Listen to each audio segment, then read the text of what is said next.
Hello and welcome back to one more video in the series of 4 pillars of happy and a balanced life. First video చూసారని అనుకుంటున్నాం. చూడకపోతే description లో ఆ video ఉంది, అది చూసిన తర్వాత దీన్ని చూడండి.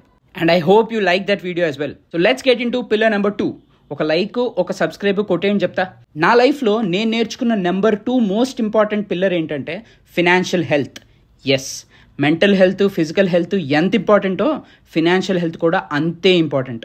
మన school or college or say entire education సిస్టంలో ఎక్కడా కూడా ఎవ్వరూ చెప్పని biggest life lessons are related to finance only. ముందు వీడియోలో మాట్లాడుకున్నట్టుగానే ఇక్కడ నేను కూడా చాలా లేట్గా నేర్చుకున్న లెసన్స్ ఇవి. But surely no better time to start than now. Job start అయింది లేదా అవుతుంది. అందరి మైండ్లో ఉండే థాట్స్, అమ్మకి ఏం కొనాలి, ఫస్ట్ శాలరీతో నాన్నకి ఏమైనా తీసుకుంటే బాగుంటుందేమో, లేదా అక్కకో చెల్లికో అన్నకో తమ్ముడికో, ఈవెన్ మనం ఏం కొనుక్కుందాం, ఫస్ట్ శాలరీతో గుర్తుండిపోయేలా ఏదో ఒకటి కొనుక్కోవాలి. ఇవి కదా అందరి మైండ్లో మెదిలే థాట్స్. కానీ నిజానికి అది కాదు మనం ఆలోచించాల్సింది. నేను డైరెక్ట్గా టాపిక్లోకి జంప్ అవుతున్నాను. In your college are let's say ఇంకా అప్పుడు సంగతి వదిలేద్దాము, ఇప్పుడు గురించి మాట్లాడుకుందాం అంటే right from now start learning about investments. Stocks అవ్వచ్చు, మ్యూచువల్ ఫండ్స్ అవ్వచ్చు, ఇలా చాలా ఉన్నాయి భయ్య. వాటి గురించి తెలుసుకోండి.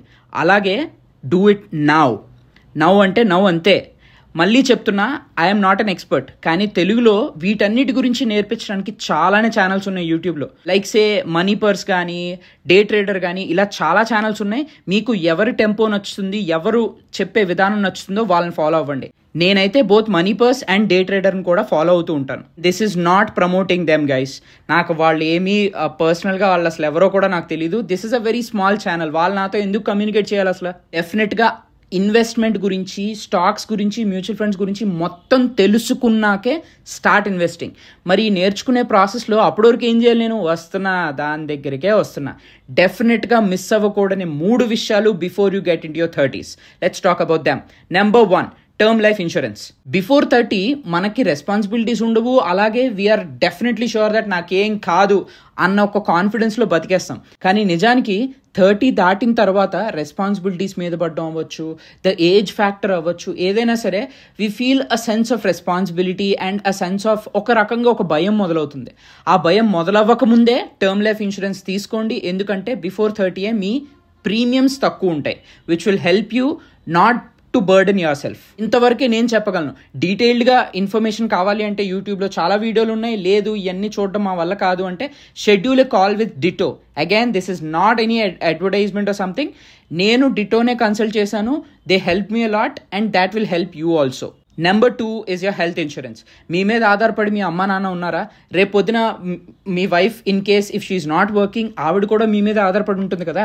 హెల్త్ ఇన్సూరెన్స్ అనేది ఎందుకు ఇంపార్టెంట్ అంటే మనకి జాబ్ వచ్చిన తర్వాత ఆఫీస్ వాళ్ళు ఇచ్చే హెల్త్ ఇన్సూరెన్స్కి ప్రీమియం మనం కట్టము, వాళ్ళు కట్టుకుంటారు కదా, అదొక బెనిఫిట్ కదా అన్నది ఒకటే కనిపిస్తుంది. బట్ డెఫినెట్లీ వాళ్ళు ఇచ్చే కవరేజ్ మొత్తం మనకి సరిపోదు.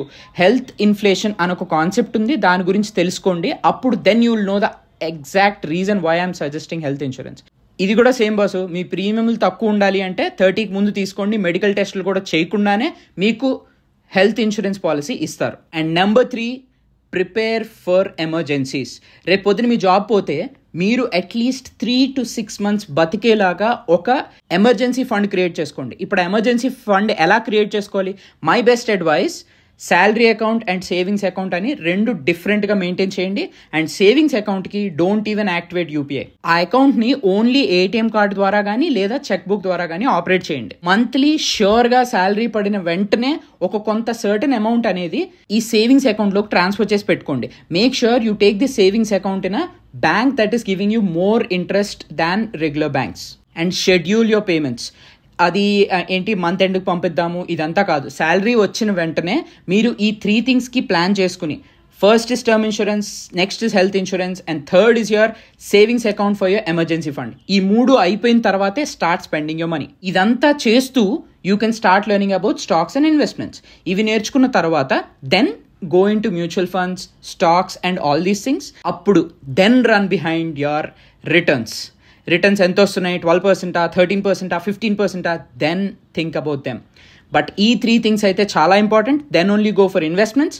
So that is my advice and that is how you will get financially independent and financially healthier. That's it for the video guys. Do like, share and subscribe to మన passion. And ఇలాంటి వీడియోల్ని, ఈ సిరీస్ని enjoy చేస్తున్నారా? Do mention in the comment section. Thank you.